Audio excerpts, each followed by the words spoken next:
Welcome to Mammoth IsoRush training. Let's get started. First up, let's take a quick refresher on ideal candidates for protein supplementation.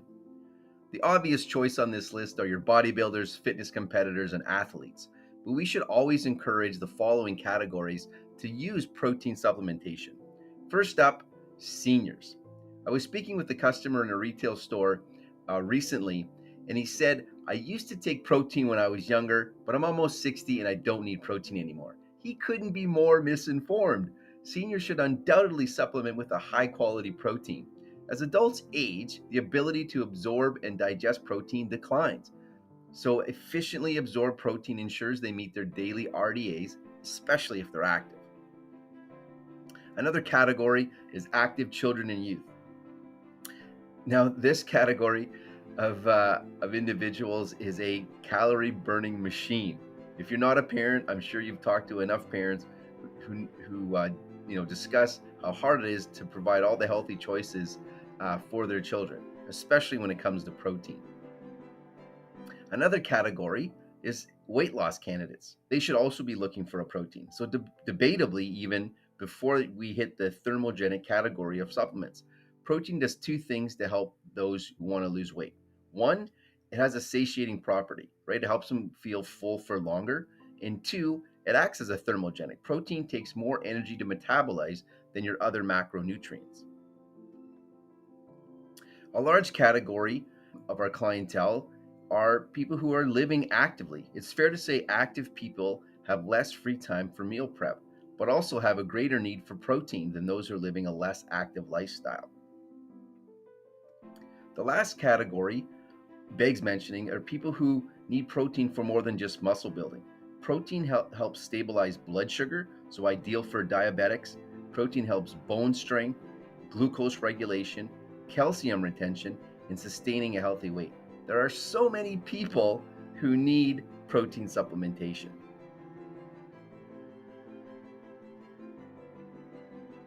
Now let's take a look at research. It's always wise to be up on your research. We're going to take a look at a Canadian topic. Health Canada's protein RDA is under review. And this could also apply to US as well. So studies are showing that the RDA, the recommended daily allowance levels are, and I quote, sufficient to prevent deficiency of protein, but insufficient for optimal health. Now, the main reasoning is that there's no distinction between when somebody is active versus inactive or non-active. The studies are saying that the 0.4 grams per pound of body weight per day is for somebody who is inactive. And really what they should be looking at is somewhere closer to 0.82 grams per pound of body weight per day. And some studies are even saying up to 1.4 grams. Now, if we take a look at a 150 pound person, that would be the difference between if somebody's at a 0.4 gram per pound of body weight per day of protein, that's at somewhere around 60 grams of protein per day versus 123, so over double. And if you push it all the way up to 1.4 grams, that's over 200 grams of protein per day. Now, there's always talk of change, but these figures are still at the 2005 figures that are posted. The point is, people need more protein for optimal health. It is very clear. And there are the references that I use if you'd like to take further look at it. Like I said, it's always really good to be up on your research.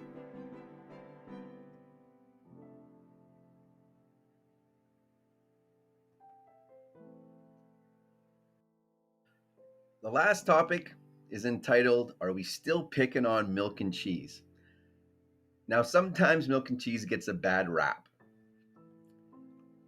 but only a small fraction of milk and cheese is whey. Now, just because, there are some negativities around milk and cheese, and it's maybe considered not good, it doesn't mean that the things that come from milk and cheese aren't good. Milk and cheese have about anywhere between 10 to 27 grams of protein. Now, of that 10 to 27 grams, 80% of it is casein and only 20% whey. So even before processing, whey protein or the whey out of that is already a low lactose. Casein, however, is not. So usually when there's an allergy, it's because of the high lactose casein protein.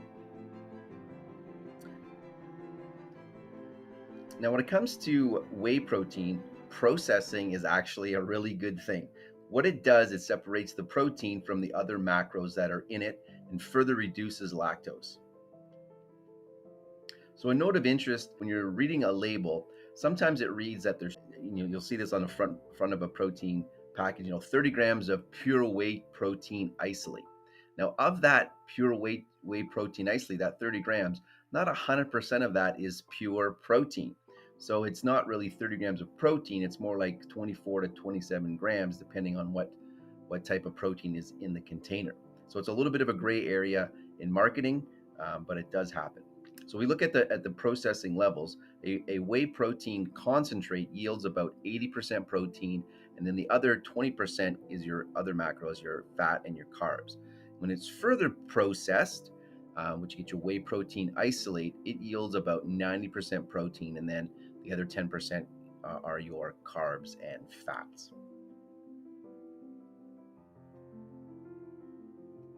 Let's move on to take a look at the IsoRush label. IsoRush is a non-GMO and has non-GMO ingredients. The label has full disclosure, it's third-party tested, and it's made in Canada. Mammoth IsoRush is 27 grams of protein from their 31 gram of pure whey protein isolate, 120 gram calories per scoop, low in fat, low in carbs, low in sodium, free of lactose, sugar, and gluten, no added aminos or fillers, easily digestible, mixes well in beverages, tastes delicious. Now, as we were talking about the bottom label here, whey protein isolate does not yield 100% protein. So in a container, there's over 90% of it in an IsoRush container is whey protein isolate. So if you look at the bottom, in the 34 gram scoop, there's 31 grams of whey protein isolate. So that's going to yield your 27 grams of protein. Now the other 3 to 4 grams, that's where your fats and your carbs are. So this is important to note because there are labels out there that mix these two up and actually post the whey protein isolate, not the actual protein. Not sure how that happens, but it does happen. And unfortunately, it's up to us, the people who are providing the customer service, to decipher this information, as you know. Anyways, I wanted to thank you for your time today. Please feel free to reach out. My contact information will follow these closing videos. Now, this isolate whey protein is excellent for athletes that are looking for a fast absorbing protein source. And not only is it a fast absorbing protein source, but it's actually also lactose free and gluten free. It has some added benefits to it, such as high levels of glutamine, as well as essential amino acids.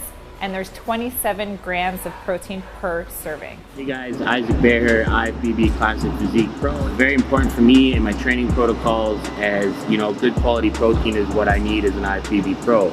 It mixes great, it tastes great, so I highly recommend it. Hey Mammoth fans and followers, it's your boy, the true Mammoth Cass White, in the house with you today. I like to use IsoRush at multiple times of the day.